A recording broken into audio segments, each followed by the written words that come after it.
राधे राधे। 2026 की पहली यात्रा की शुरुआत हो गई है। ट्रेन की टाइमिंग 9:50 की थी और मेरे फ्रेंड्स लोग 9 बजे ही पहुंच गए। मैं हूँ जो अभी पहुंची हूँ 9:45 पर। यहाँ पर कुछ लोगों में घमासान युद्ध हो गया था, जो देखने में मज़ा तो आ रहा था। फिर हम पहुँच गए उज्जैन। भूख लग गई तो पेट पूजा कर ली। उज्जैन में भागे क्रिश। और फिर हम सबसे पहले निकल गए काल भैरव मंदिर दर्शन के लिए। और यहाँ आकर हमने देखा कि यहाँ तो प्रसाद में कुछ और ही चढ़ाया जा रहा है। अब आप इन लोगों की बातें भी सुन लो।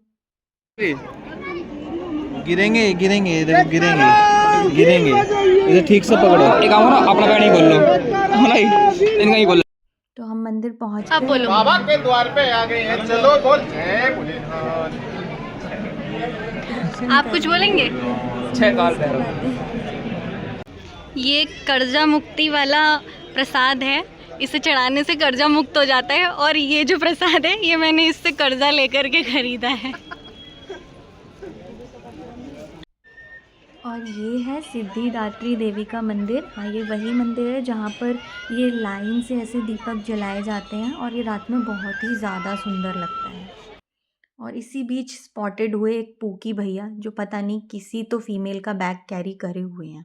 और हमारे साथ ये जो एक भैया थे ना, ये ज्योतिष को हाथ दिखाने के लिए गए और उल्टा इन्होंने ज्योतिष की ही फील्डिंग सेट कर दी सही में। और जो सबसे ब्यूटीफुल चीज़ मुझे उज्जैन में देखने को मिली वो थी ये कपल। सीरियसली मेरे को देख के बहुत अच्छा लगा। I don't know why. Mahakal लोग है ना वो। दुखी कर रहे हैं दोनों मुझे। ये ज्यादा दुखी कर रहा है। कसम खा के और ये तो कुछ ज्यादा ही फ्री हो रहा है। अब जानता भी नहीं है, ज्यादा ही फ्री हो रहा है। अबे बरेली से बरेली से हो तो कुछ भी करोगे। हमें अथॉरिटी होती है। हाथ दिखा रहा है। पैसे कम सौविक सर नहीं आया क्या? वो तो 35 के बाद ही होगा मेरा। नहीं मैं बताता हूँ। मेरा हेल्थ इशू डाल दो। हाँ इसको तो हाँ, मैं तो उज्जैन में हूँ ना। मैं तो हर बार की तरह एक बार दर्शन से तो मन भरता नहीं है, तो फिर से चले गए।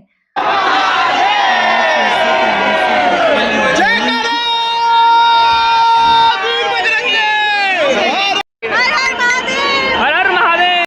यहाँ इस मोमेंट पर मैं बहुत ज़्यादा सैड बैठी हुई कुछ तो सोच रही हूँ, क्योंकि आरती अटेंड करने नहीं मिल पा रही थी।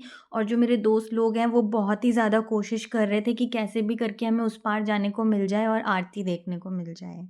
और फिर हम चले गए महाकाल लोग घूमने के लिए। और यहाँ पर हम काफ़ी देर तक बैठे, अच्छा लगा। और बहुत ज़्यादा शांत था यहाँ पर सब कुछ।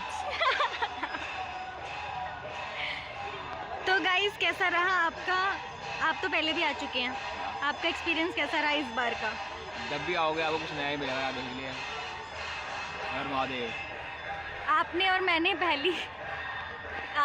पहली बार महाकालेश्वर जी के दर्शन किए। आपको कैसा लग रहा है? प्लीज़ दो शब्द कहिए।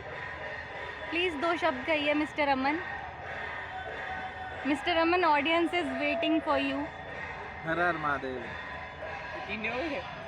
अमन, ये तो बताओ ना, हमने पहली बार जब देखा हमारा सेकंड ज्योतिर्लिंग, तो हमें कैसा लगा?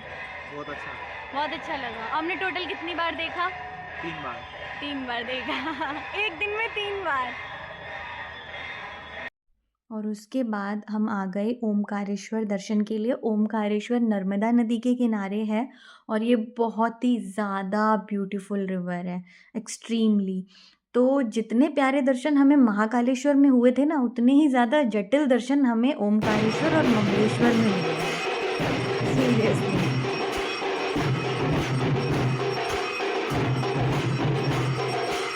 हाँ, तो अब मेरे हो चुके हैं 3 ज्योतिर्लिंग के दर्शन पूरे।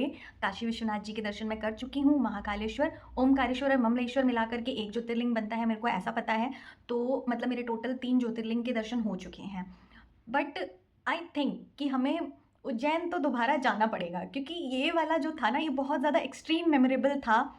चाहे तो उसे रिक्रिएट करने के लिए, या चाहे तो पिछली जो चीज़ें छूट गई हैं उनको कवर करने के लिए, पर जाना तो पड़ेगा। जैसे कि अभी कुछ समझदार लोगों की वजह से मैं शिप्रा नदी की आरती जो थी वो नहीं देख पाई हूँ तो वो देखने के लिए जाना पड़ेगा।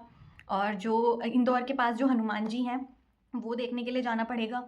और भांग रह गई उज्जैन की, मैंने कुछ समझदार लोगों को बोला था पर वो भूल गए। तो होता है, दोस्त लोग जब साथ में जाते हैं तो कुछ की सारी चीज़ें हो जाती हैं, कुछ की कुछ चीज़ें रह जाती हैं। कुछ लोगों को शायद पहले से ज़्यादा नॉलेज होती है तो समझदार बनते हैं ना अपने आप को। ठीक है, दोबारा जाएंगे और दोबारा मैं अपने हिसाब से चलेगा। ओके, राधे राधे।